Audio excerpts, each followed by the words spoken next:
Ladies and gentlemen, boys and girls, welcome to the Everything is Bad new Fangled motion picture show. Hello there, Internet. We're back. I'm Niall. And I'm Nolan.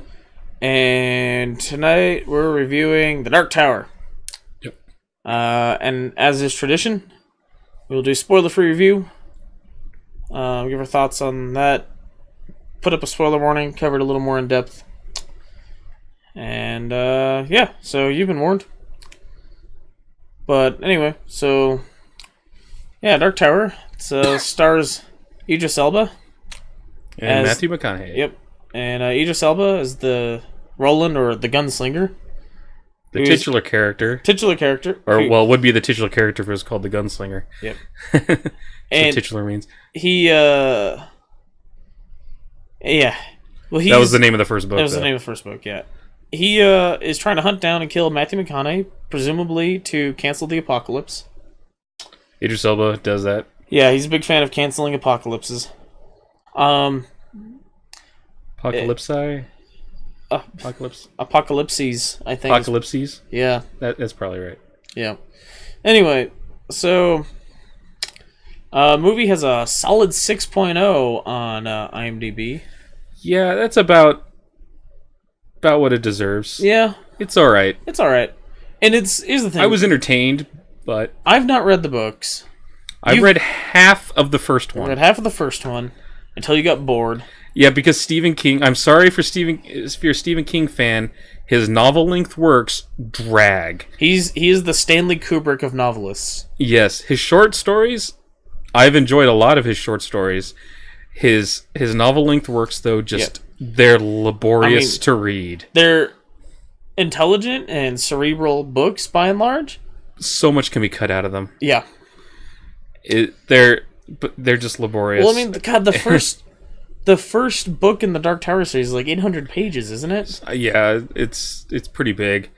So I have not read the whole series. Right, so we don't really have that to compare this to. But I gotta say, unlike most novel adaptations, the book didn't feel the movie didn't feel rushed.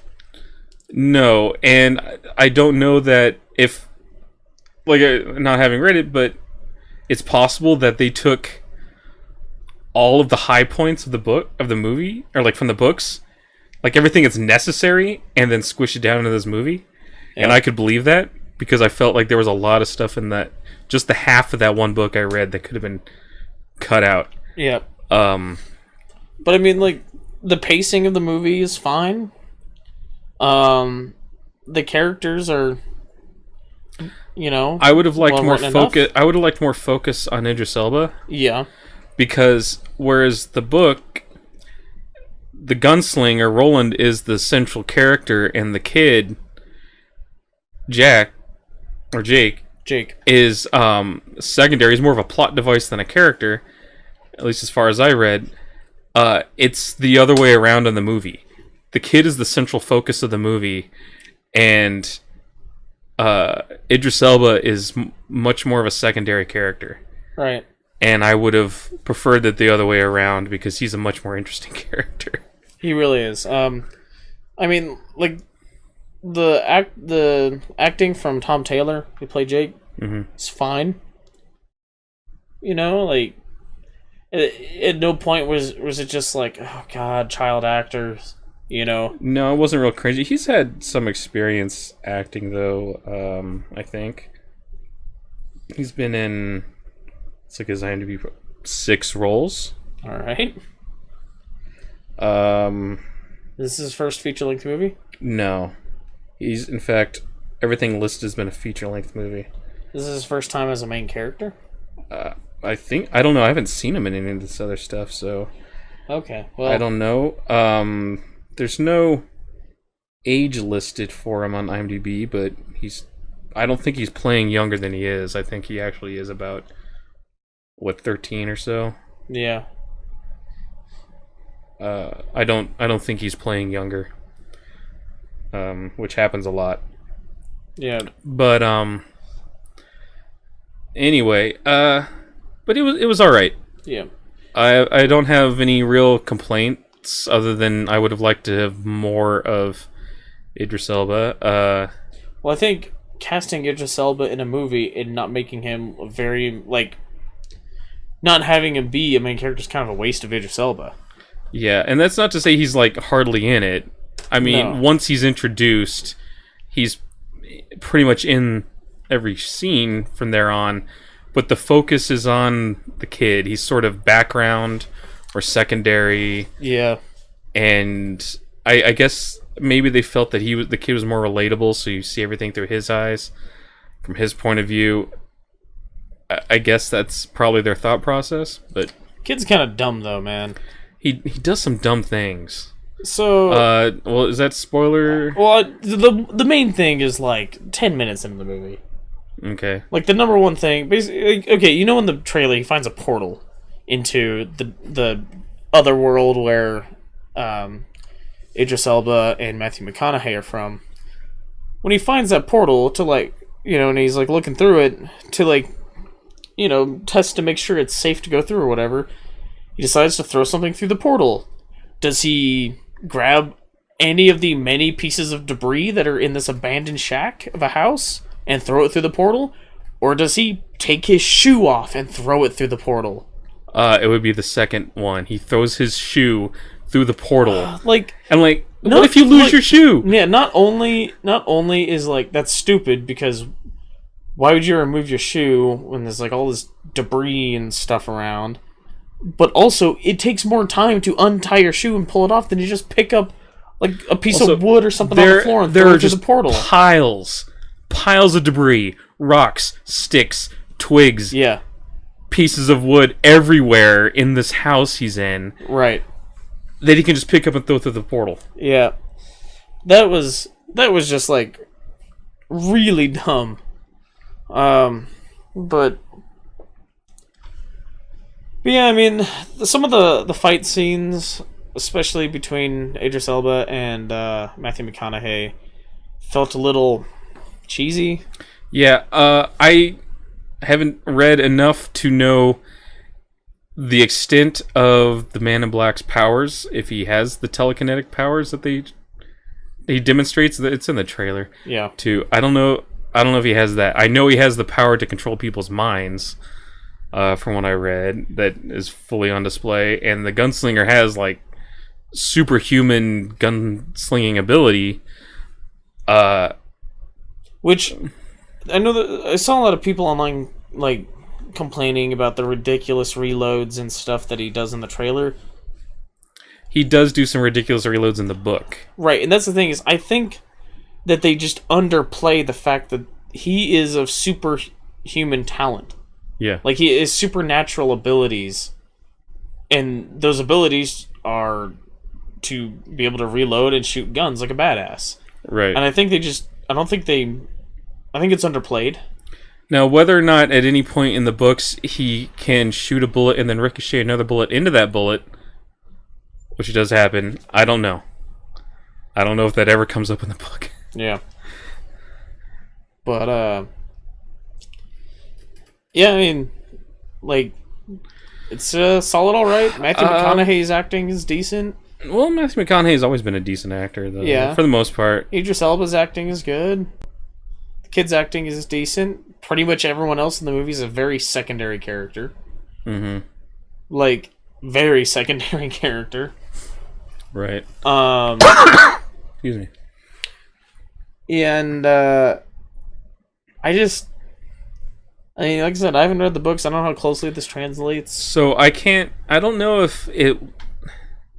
I have a feeling that if you have not read the books, it might be a better movie. Yeah, I can see that. Than if you had. I think people who are fans of the books probably will not like it or appreciate it. I've seen some... I can't make a comment to how close it follows the overall plot. We know that there's a lot missing because 8 books by Stephen King is like the Encyclopedia Britannica and condensed into a movie that's less than 2 hours. So for the younger audiences, an encyclopedia was like a printed version of Wikipedia. Yeah. And it would take an entire bookshelf to fill. So I did see some people commenting on the trailers that were posted on various social media platforms and promoted so that everyone would see them.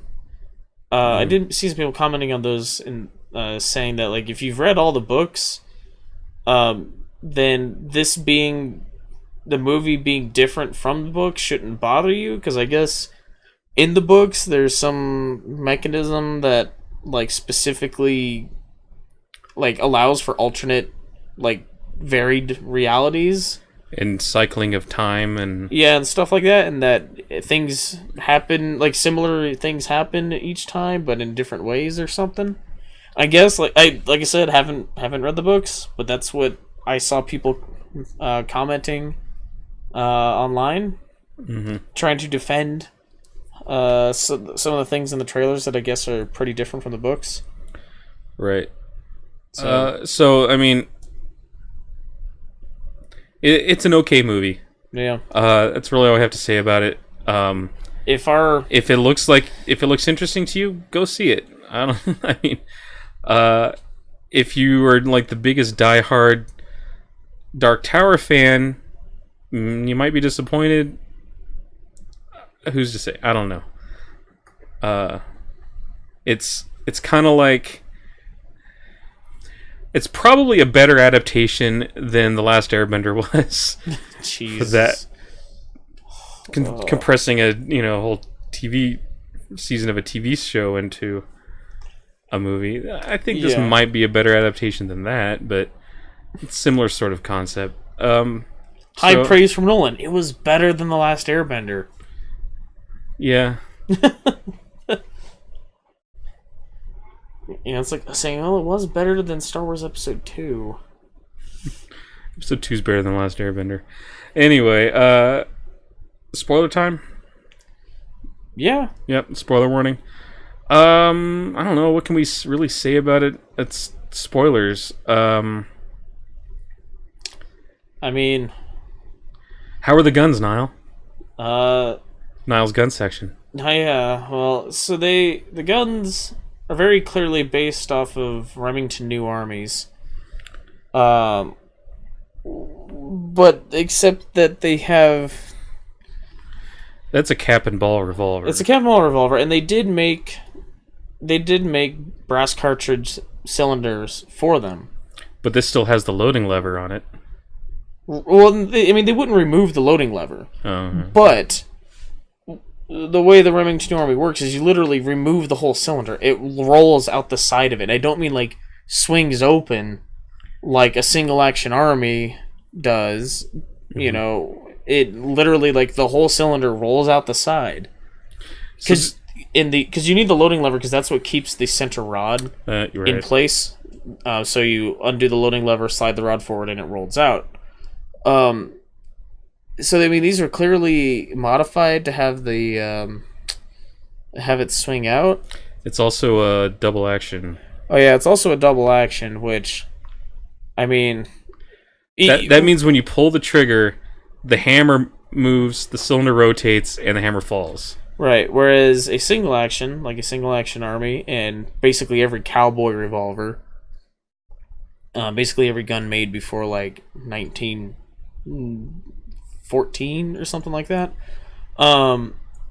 you have to cock the hammer back yourself, which rotates the cylinder, and then you pull the trigger and the hammer falls. But these are double action, and even in going, okay, so they've modified a Remington New Army for the cylinder to swing out. That's weird, but hey, whatever. Even ignoring that, there's not enough room. Like the gun's not big enough to fit a double action in. I mean, you look at like a modern day .38 police revolver, or like a mid-century .38 police revolver compared to one of these guns, and like everything around the trigger and behind the cylinder is much bigger because it takes more levers and springs and things like that to make the double action work. So I mean, it's movie magic. And well, I think they probably picked the gun because the director liked the look of it. It felt more cowboy than a lot of guns, but it still needed to perform in the way that it did. Yeah. So I mean, honestly, like in a movie like this, it doesn't really matter because it's from another dimension. It's very fantasy. He's almost like a divine being. Yeah. In a way. I think he's basically immortal. Also, his guns are apparently forged from Excalibur. Yeah. That was mentioned somewhere. His guns are forged. I have no idea if that's that's from the books or what. Yeah, I don't know. But yes, I mean, honestly, because it is a fantasy movie, fantasy setting like that, like guns being wrong, quote unquote, like doesn't bother me as much, right? As something that's supposed to be set in like our reality. Yeah, I mean, like I said, the guns are from another dimension, so who's to say how they engineered the guns there? Yeah. Except there's still 45s. Yes, there's still 45. Specifically, it says that when they go to rob the gun store of their ammo.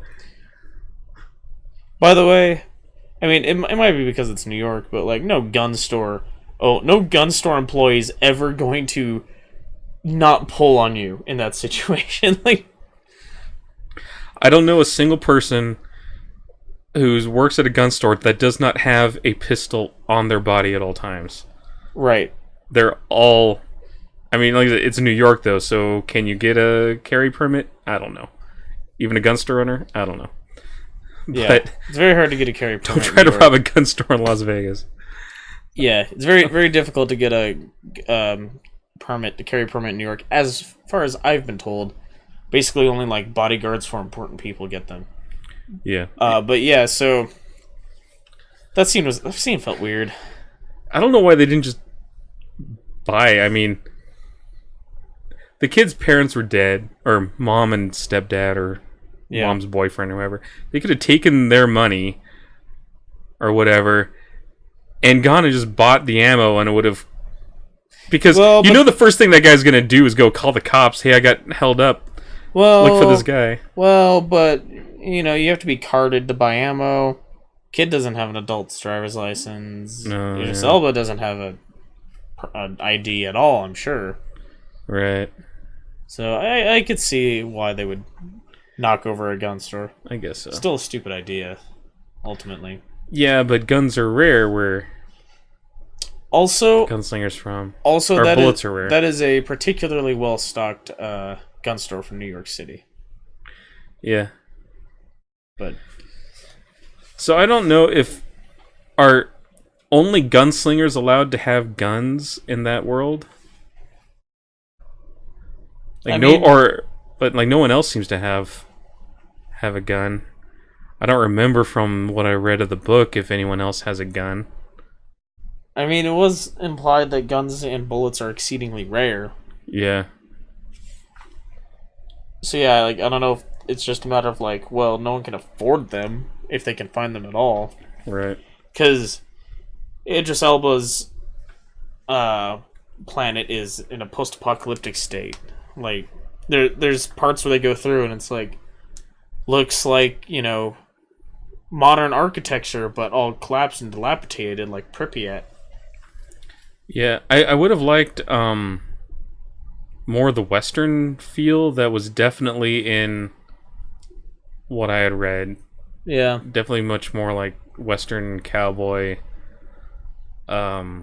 Spurs that jingle, jingle, jingle sort of thing. That sort of thing. Yeah. Oh, well. Wasn't really much of that. No, there wasn't. I didn't look to see where they shot other than Idris Elba, like, there wasn't really much of a Western feel to most of the movie. Kind of in that town they were in. But even really, they didn't feel so much Western as much as it felt like a coal mining town. Right, let's see. Shot in Cape Town. Cape Town? In New York and Los Angeles. Huh. So, maybe the wilderness parts were in South Africa? Probably. What little there was when they were up on that bluff? Yeah. I would have said, like, I would have guessed Utah or New Mexico, but It seems to me New Mexico would have been extraordinarily cheaper yeah, to get to. Especially considering how much New Mexico gives you tax benefits and stuff if you film there. Cape Town Film Studios, Cape Town, Western Cape, South Africa, Los Angeles, California, New York City, New York, Cape Town, South Africa, USA. Those are all the listed filming locations. Oh, well. Yeah. Yeah, I mean, I really don't think there's much else I can say about this movie. Not really. We don't have a whole lot to say. There's not a whole lot to complain about, but there's really not a whole lot there to praise either. Right. So, it's it's just okay. Yeah. Well, so what's next week? I think nothing next week, and then after that we have So yeah, next week is in fact nothing because we are not seeing The Nut Job 2. no. But the week after that is The Hitman's Bodyguard. Yep. Anything else that week? Huh? Anything else that week? No. Okay. And then the week after that, I think, is another bye week. Yeah, there's also nothing. There's nothing else the week after next either. So, or in 3 weeks. Man, August sucks. Yeah. Gotta wait till the fall before we get the good movies again. Yeah, but Hitman's Bodyguard looks really cool, really funny. So Ryan Reynolds is typically reason enough to see a movie, but this one also has Sam Jackson in it. Also, typically reason enough. Yep. Of course, if you saw everything Sam Jackson was in, you would basically see every movie. Mm-hmm. So anyway, it's 118 minutes long. Wow. So yeah, in 2 weeks we'll be reviewing that then. Probably no stream this week. Got stuff to do tomorrow night. So, or tonight. When's this going up? it might go up tonight. Oh, We'll see. we'll see. Okay, well, Sunday night this week. Whether or not that's tonight, I don't know. Probably not a stream. Just got other stuff going on, so we'll be back with that though the following weekend. Otherwise, check out our Twitch channel where we stream just sort of whatever we feel like playing. Like if you feel like playing a video game, we'll stream it. Basically. Yep. Yeah. So until next time, thanks for listening. Bye-bye. Bye bye.